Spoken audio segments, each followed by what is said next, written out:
Well, George Tatnell, you won this very race in 1973, the Australian Speedcar Grand Prix. In the year of 1991, it's very fair to say that you've got a real chance of doing it again.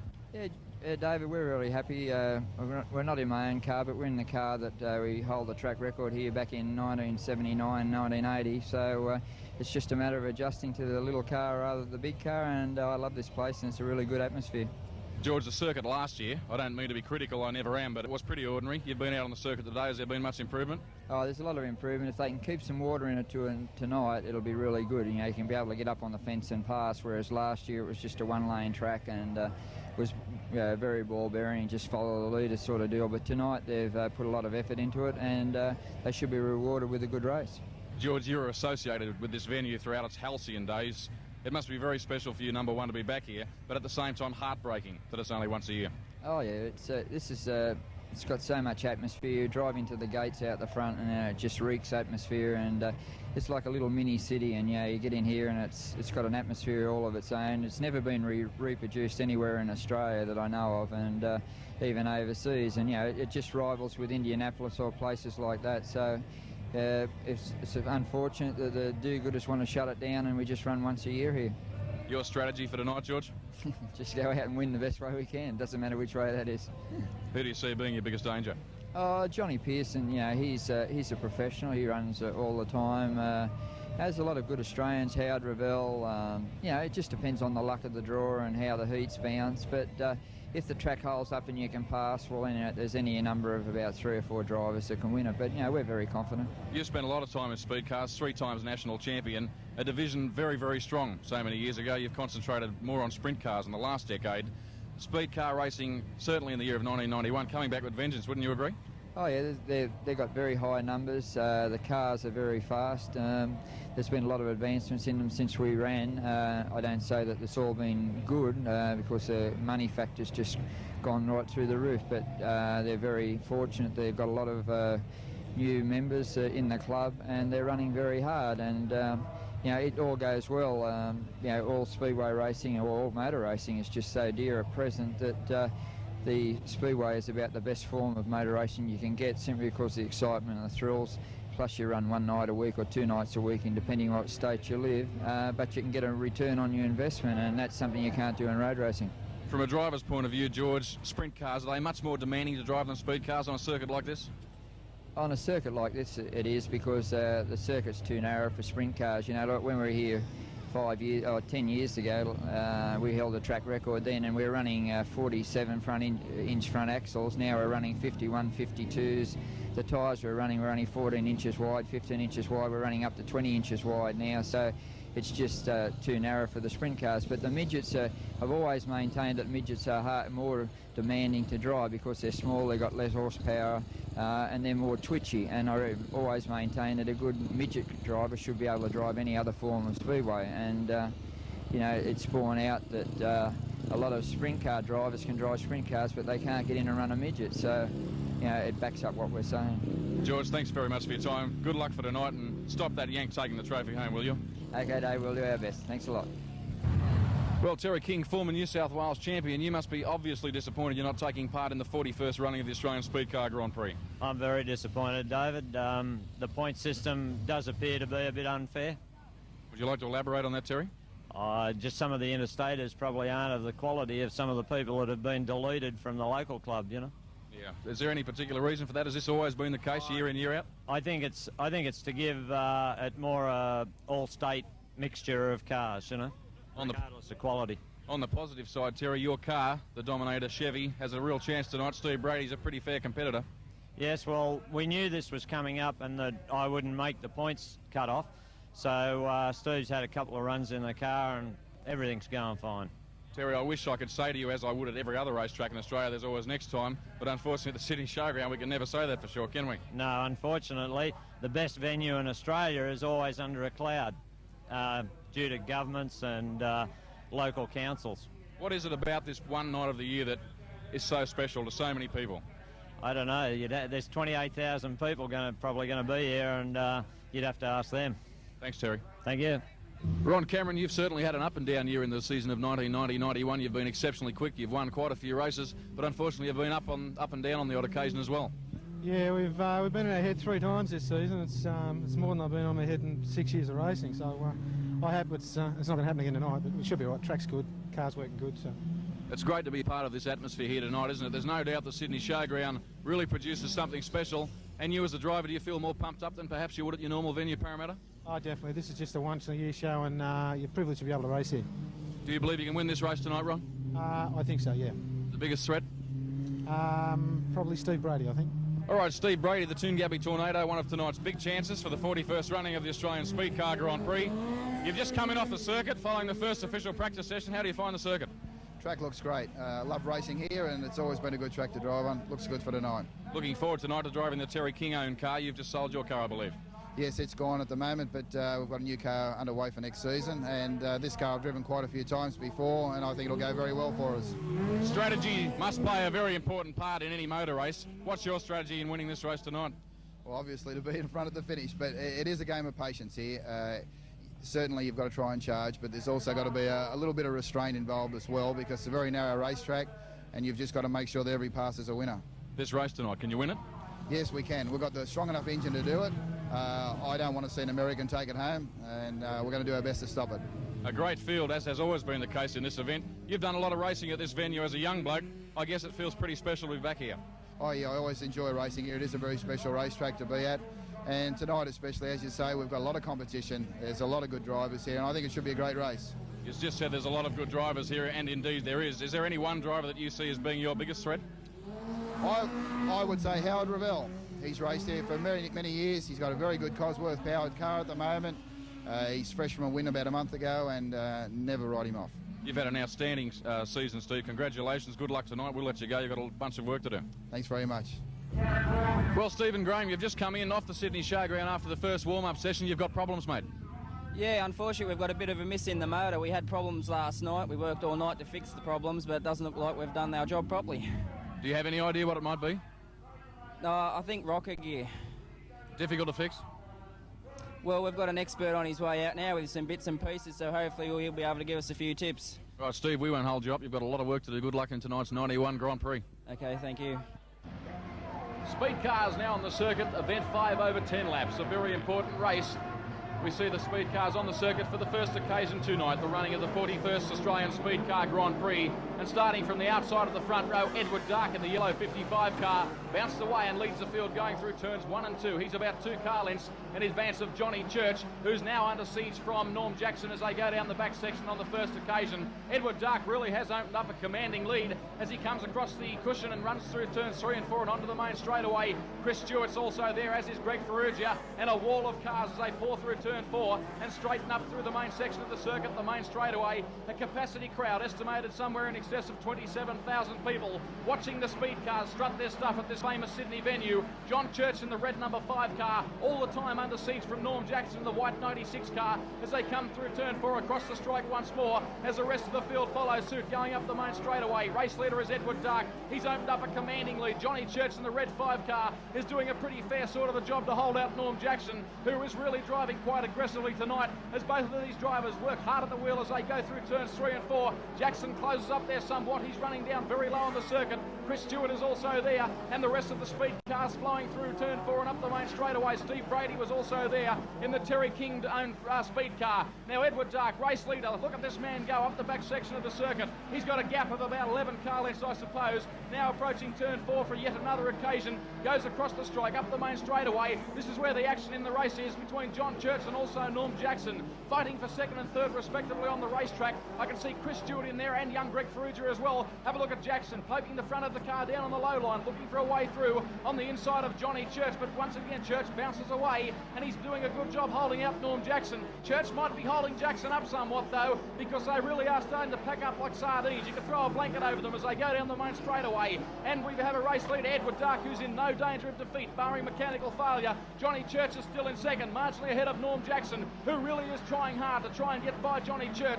Here comes Jackson now as he pokes the front wheel battles underneath Johnny Church's car, but Church sitting about centre track, maintains second spot as they rocket up the main straightaway once again. Oh no, beg pardons there from Norm Jackson. He runs by on the inside of Johnny Church and hence relegates him to third. Chris Stewart is there in fourth spot as he's now coming up on the back of Johnny Church's car. This Stewart, he's going to have his hands full to get by Churchy. He's a pretty experienced driver. Edward Dark is in no danger. He's flying away with this one from the new man in second spot, which is Norm Jackson. Still a bunch of cars further back. Aaron Benny's in there, as is Steve Brady, as those cars rock and roll through turns 1 and 2 and sprint through the surface here at the Sydney Showground Royale. Johnny Church is still back there in third. He's doing a game job to hold out Chris Stewart, and Church has a problem with that car. He's got some sandbag rubbish on the back of the car. He runs up high there. That might be Stewart's opportunity to run in low, but no, it's not, as Church drops it back in on the circuit. Jackson in second spot with the race leader Edward Dark is a country mile in front. That shot graphically shows it. Where is Edward Dark? He's coming up the main section of the circuit, and he's doing it in sizzling style. About 15 lengths ahead of Norm Jackson, the second place man, with just 1 lap to go in the opening speed car encounter. Edward Dark is going to win this one convincingly. A very, very strong drive from the outside of the front row. Here we go now with Edward Dark in the yellow 55 car. Comes through the last corner, and Edward Dark will take the checkered flag. Have a look at that distance that he's been able to defeat Norm Jackson by in second, and John Church in third.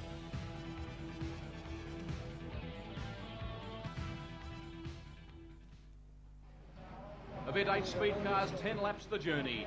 And there'll certainly be a lot of hard-charging drivers trying hard in this one to assert their superiority early on. Starting in the red, white and black car, number 25 is Phil Chilton from the front row, Kevin Gormley, and also South Australia's Mark Gilbert is up there, as well as Ron Cameron. The field is now dispatched, 9 laps ahead of them as they go through 1 and 2 on the first occasion. Phil Chilton is the early race leader, marginally holding out a very determined-looking Kevin Gormley as they thunder down the back straightaway. Mark Gilbert lying third in the South Australian 78 car. In fact, he's moving somewhat closer as I speak. A great shot of the mighty speed cars. They fly through turn 4 now. Gary Lannery just running on the outside of George Tatnell in the Ron Liddell-owned car. Phil Chilton is still the race leader. I wouldn't say he's setting a scorching pace up front. Appears to be getting a fair bit of wheel spin. Kevin Gormley all the time starting to move closer. The big question is, can Kevin Gormley pass on the outside of this racetrack that appears to be very loose up top? George Tatnell going through there in that Ron Liddell car, the car formerly owned and driven by George Tatnell, of course back in speed cars tonight for this once a year very prestigious occasion. We're watching Phil Chilton go down the back straightaway. He's running marginally ahead of Kevin Gormley. Mark Gilbert still about 1.5 car lengths off the pace. Chilton is definitely slowing this field down as he comes through turn 4, sitting up centre track now. Gormley, who's been in devastating form at his usual track at Parramatta City Raceway in recent weeks, is looking very sharp and looking for a way by on the outside. Gilbert still in third. Young Stephen Graham is now starting to come up and press towards fourth position. In fact, is now there. Stephen Graham sitting down in fourth, running down low on the circuit there, looking for a way through on the inside of Mark Gilbert. Chilton's a race leader, goes across the strike once again, approaches turns 1 and 2, marginally holding out Kevin Gormley, who is now starting to move somewhat closer, looking for a way through on the inside. But Chilton, to his credit, seems to be able to boot away every time they straighten up.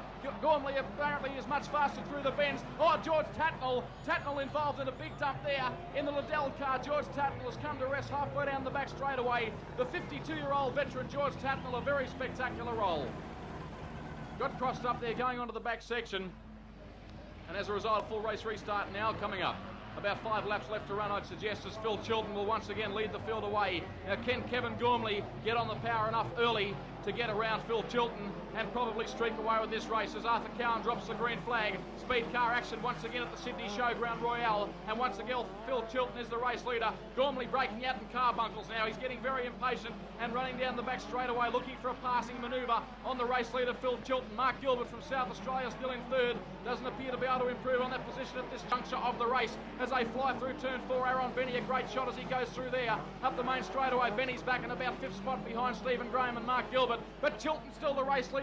Can Phil Chilton hang on and win this race? He looks as though he's going to. Kevin Gormley's had his opportunities, but he hasn't been able to capitalise on them as he still holds down second spot ahead of Mark Gilbert as they come up the main straightaway once again. They're not exactly setting blistering pace. They appear to be getting a fair bit of wheel spin still, and I'd suggest that's going to get a bit worse as the night progresses unless they can get some moisture into this circuit. But Phil Chilton is the race leader. Gormley in second ahead of Mark Gilbert from South Australia. Stephen Graham still in fourth. No change in the order. order. Absolute procession speed car racing as they come through an Indian file formation up the main straightaway once more, where Chilton leads the field. About 1.5 car less to Gormley, who now comes up on the inside looking for a way by yet again for probably the 15th time in the race. Mark Gilbert still back in third. This really is Indian file stuff, predictable stuff. As Phil Chilton comes through 3 and 4 up the main straightaway, Arthur Cowan has the white flag up. It'll come out next time around. Chilton race leader, Gormley in second, Mark Gilbert in third. Stephen Graham, I sound very repetitive here because there's not a heck of a lot happening. Phil Chilton still the race leader, Gormley in second. Can he improve on that? Here's his car spitting out flames there, Gormley, as he backs off momentarily. Chilton will lead the field onto the main straightaway with just 1 lap to go now. Can there be any change in the race, in the order of the race? That would certainly be something in itself as Chilton goes up through turns 1 and 2 and heads onto the back straightaway for the last time. There's sandbags getting kicked through the sky, but Chilton is going to win this one, I feel, from Kevin Gormley. Fair dinkum, it hasn't been the most exciting race in history. Chilton's going to win it as he straightens up for the run home. He beats home Kevin Gormley and Mark Gilbert in one of the most one-lane racetrack events I have ever seen. Welcome back to the Sydney Showground for the very important running, the 41st, in fact, of the Australian Speedcar Grand Prix. What a magnificent history this event has. 20 of the world's best speed car midget drivers now on the circuit to do battle over 25 grueling laps. Your pole sitter is reigning New South Wales champion Aaron Benny. On the outside of him, young Greg Ferrugia, just 19 years of age in his first full season of speed car racing. On the inside of the second row, Stephen Graham in the 14 car, Chris Stewart on the outside of him. As Arthur Cowan now waves the green flag before a capacity crowd at the showground, and we now still send the field racing with 25 laps ahead of them in the 1991 Australian Speed Car Grand Prix. And Aaron Benny is the early race leader. He's kicked away, in fact, by about 4 lengths, and Benny is scorching across the circuit. He's jumped out in advance of Greg Ferrugia. Steve Graham is also tucked away there in third as the field now swoops through turns 3 and 4 and heads up the main straightaway. Your race leader is Aaron Benny, doing it very well. In fact, he's going to be a difficult man to catch. Benny, a never-say-die competitor. He's very difficult to beat at any occasion, let alone starting from pole position, and he's doing it in magnificent style down the back straightaway, and the rest of the field chasing Benny through turns 3 and 4 now. Oh, there's a problem there. Stephen Graham's been crossed up sideways, and the field now comes to rest on turns 4. And as a result, there will be a restart of the 1991 Australian Speed Car Grand Prix. Aaron Benny has to do it all over again. Greg Ferrugia still second, ahead of Chris Stewart. The green flag now waves, and Aaron Benny once again leads the Indian file field up the main straightaway with about, I'd say, 22 laps remaining. Aaron Benny, race leader, as he runs by the side of the circuit and heads up the back section once more. He's kicked away, Benny, about 10 car lengths, I'd say, in advance of young Greg Ferrugia, who's doing a good job sitting down low on the circuit as Benny blasts through turn 4. There's Greg Ferrugia also going through 4 on the main straightaway once more as the rest of the field now pours up the main straightaway. They're setting electrifying pace, the little speed cars, as they now swoop through turn 1 and approach turn 2 and head onto the back section. But Gary Lannery in the black 79 cars caused the problem. He stopped halfway up the back straightaway, and once again we're going to see another restart in the Australian Speed Car Grand Prix, and Aaron Benny must be getting particularly impatient. Every time he clears out, he's forced to do it all over again, and this is another one of those occasions as Benny now leads the field again ahead of Greg Ferrugia. Chris Stewart, also a young driver, up in third, ahead of Johnny Church. I can see Kevin Gormley in there as the speed cars cart their way through the surface here and once again head down the back section. Aaron Benny is the race leader. A capacity crowd here. They've had an unbelievable night speedway racing as Aaron Benny leads the way in the 91 championship. That's Edward Dark going through ahead of Kevin Gormley, also Norm Jackson. Young Greg Ferrugia in the 20 car is still holding on to second tenaciously. Oh, there's a big crash there. Mark Gilbert absolutely barrel rolling up the main straightaway. Comes to rest with a big dumper in the 78 South Australian car, Mark Gilbert. I can see him moving around in the cockpit of that car. He appears to be quite okay as the field now gets called to rest. All over the circuit they are. Let's pick up the Goodyear replay now and see exactly what did happen to the South Australian driver, Mark Gilbert. It certainly was a violent dump. He gets crossed up going down the main straightaway and heads for the night sky, Mark Gilbert. A severe barrel roll coming to rest on turn 1 right near the sandbag. And Mark Gilbert now out of the car and quite okay. Certainly a long way to come, South Australia, and end up in that fashion. As long as he's quite okay. A tremendously spectacular crash that in the 1991 Australian Speed Car Grand Prix. And Aaron Benny has most certainly asserted his superiority on the event so far, as the field once again gets cracking, running up the main straightaway, head through turns 1 and 2 before a capacity crowd, and Aaron Benny is scorching away. The New South Wales champion Benny doing a brilliant job. He wants this race badly, and he's certainly putting that foot in the right direction, Aaron Benny, as he once again leads the field up the main straightaway ahead of young Greg Ferrugia. Chris Stewart now starting up to come up and apply pressure on the back of Ferrugia's car as a wall of speed cars run up the main straightaway. I can see Steve Brady in the Terry King-owned car, the man that recently sewed up the Parramatta Club Championship, running up very high. That's him in the red 6 car. He's behind a pack of cars. The American Johnny Pearson, the defending Australian Grand Prix champion, is also in that cluster of cars. There's Steve Brady chasing Ron Cameron through turns 3 and 4, heading up the main straightaway once more. Johnny Pearson's marginally in advance of that couple as the field now streams through turns 1 and 2. Aaron Benny is doing it brilliantly though. He's opened up a gap of about 10 car lengths ahead of Greg Ferrugia and Chris Stewart as they come through turns 3 and 4 and head up the main section of the circuit once more. Johnny Church driving a good race. There's Kevin Gormley in the yellow 40 car with his hands full because Johnny Pearson is starting to launch an invasion on the outside of this racetrack. Very loose up high, but Pearson's certainly prepared to have a go as we now watch Greg Ferrugia kick away once again from Chris Stewart. They're running 2nd and 3rd on the circuit respectively, still with an awful lot of work to do because Aaron Benny is absolutely scorching away with this one. Gormley hooking up through turns 3 and 4 and heading up the main section again. The crowd really enjoying this race. Top midget racing here at the Sydney Showground in Sydney. You're seeing the action on Sky TV as Greg Ferrugia blasts down the back straightaway. He's about 5 car lengths in advance of Chris Stewart, but they can't catch Aaron Benny. He's absolutely walking away with this one with, I guess, about 6 laps to go as the field now comes up the main straightaway once more. That's Johnny Church marginally ahead of the yellow car of Gormley. Also Norm Jackson. Johnny Pearson, the American, is starting to look for a way by on the outside. He now starts to come up and investigate that situation. He's on the back of that white car, Pearson. He seems to get crossed up when he gets up too high. Johnny Church, the Sydney veteran, is still doing a good job. There's Johnny Pearson, skates up high on the racetrack. The 55 car also in there. So's Jackson. Norm Jackson, the white 96 car. We're watching Johnny Pearson, the superstar American professional racer, running up high on the circuit. That's Stephen Graham in the black 14 car. Oh, trying to find a way through on the inside of Kevin Gormley. Young Graham started from position 3 on the grid. He's had an awful night, had a lot of mechanical dramas, and as you can see, Graham now well back in the field with no hope in this race. And we now watch the field. Steve Brady going up the main straightaway. He's going to do a Johnny Pearson here, Brady. In fact, he's following suit. Look at Brady in the red number 6 car looking for a way by on the outside, but Norm Jackson runs up high and blocks that passing manoeuvre from Brady. Johnny Pearson now's the danger man. He's turning on a brilliant drive here as he comes up in the back of Johnny Church's car. Look at Johnny Pearson go now, the superstar American in the white number 10 car. He's moving up on the back of that car, Johnny Church. Oh, there's a tangle on turn 1. And that is Howard Revell, Stephen Graham in the 14 car. He's had a luckless night, and also Gary Lannery in the 79 car. And once again, that has brought the race leader, Aaron Benny, back to the field. Green flag now dispatches the field once again. I think that's the 6th restart in the race thus far. Aaron Benny about 2 car lengths ahead as he goes through turns 1 and 2. Marginally ahead of Greg Ferrugia, who's done an outstanding job, the young 19-year-old from Sydney. Chris Stewart still in 3rd. Now I can see Johnny Pearson. He's come from the clouds, currently up running 4th in that white number 10 car. It's working pretty well too. He has it fairly dialed in on the outside of the racetrack.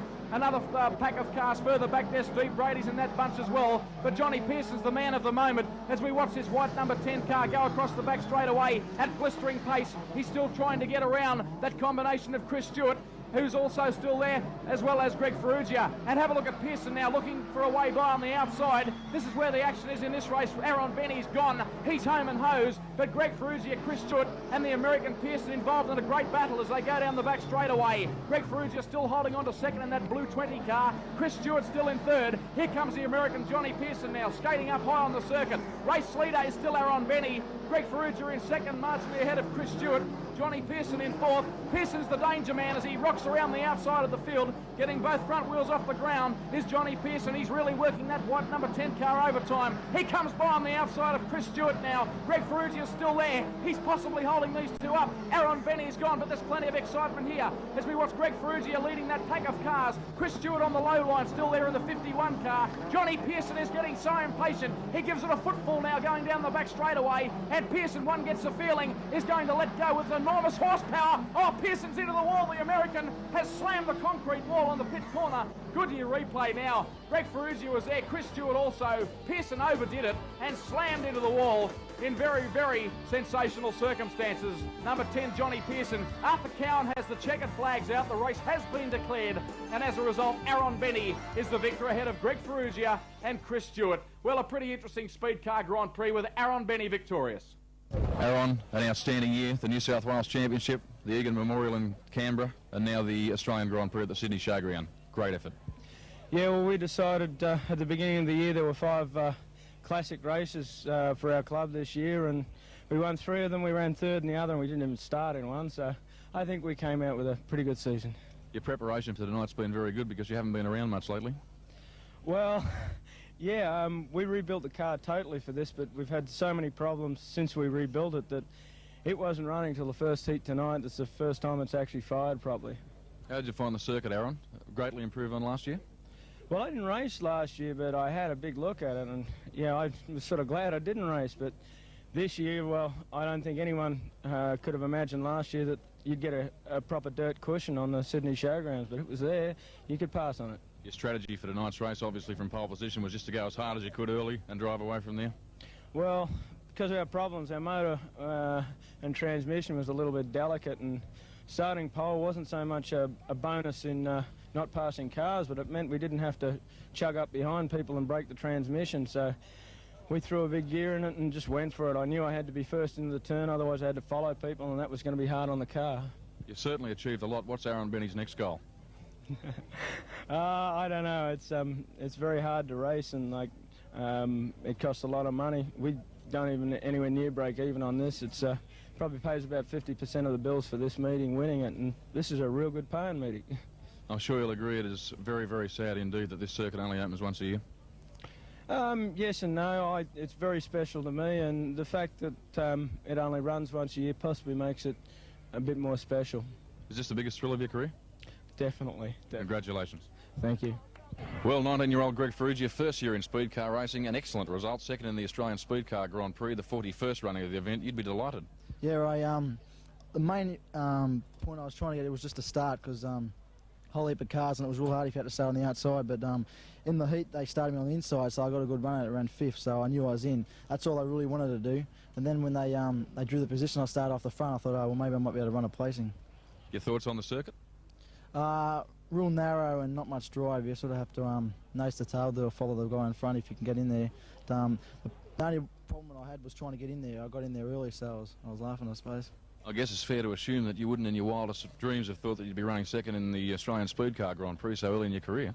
No, all I was after was just to run in the race. So I got a placing, so it's a bonus. You come from a fairly strong motor racing family. Tell me about that. My father started about 3 seasons ago in the midgets as well, and we both ran a car this season. We missed my first season, and he just had about enough, so he gave up this season and concentrated on me. And your long-term goals in motor racing? Speed cars, I really haven't got any other ambitions apart from speedway. Maybe IndyCar, that's about all. Speed cars are very much on a roll, aren't they, Greg? They've really burst back with vengeance over the last couple of years after a layoff period. It's great to see. Yeah, the last 2 seasons they've just come on. Like, you got to qualify every week at Parramatta just to get in the main race. Before that, they were battling to have 18 cars turn up there. Do you put the resurgence in speed car popularity down to one particular reason? Oh, not really. Just the quality of the cars got real good, you know, and there was compacts that weren't getting a real lot of racing, so they decided to get the midgets, and I think sprint cars are getting a little bit too dear, so that's why the midgets come along so fast. Well done, Greg. Thanks for your time. Thanks very much.